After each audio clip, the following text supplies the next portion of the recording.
Good afternoon po sa inyo mga sir, mga ma'am, si Sir Mong po ito. Ito po, may estudyante po ngayon. Si Sir, Sir, pangalan? Clyde Gilok po, from Tondo, Manila. Yan. Sino shoutout mo, Sir? Shoutout ko lang yung mga tropang biyahero, mga travel agencies. Yan. Yan lang. Ayan, Sige, magmamaneho na to si Sir. Yan si Sir. Ito si Sir, mag-a-additional to ng code D. So requirements po kasi sa LTO, yung PDC. So sa code 3 po ngayon, magkahiwalay na kasi yung code para sa mga straight track at sa mga bus. Dati kasi, pwede yung code 3 sa straight track and bus. Ngayon magkahiwalay na po. C at D. Si C para sa straight track at si D naman para sa bus. Tulad dito ni Sir, ang kukunin ni Sir is yung pangbilang. Nagdo-drive kasi siya ng mga pampasahero.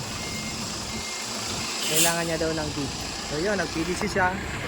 So yung mga gusto mag-code 3, dapat po ang lisensya is 4 na taon po.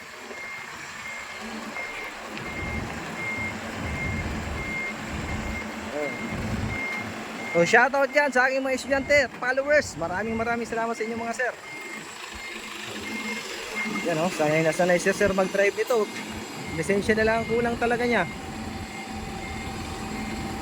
Kitang kita niya sa side mirror. Mahusay sa side mirror na si sir. Okay, good. Okay, yan. Ayos sir. Okay po, yung mga gusto mga additional code 3 at code 8, pingin lang po. Maraming salamat po. God bless po sa inyo lahat.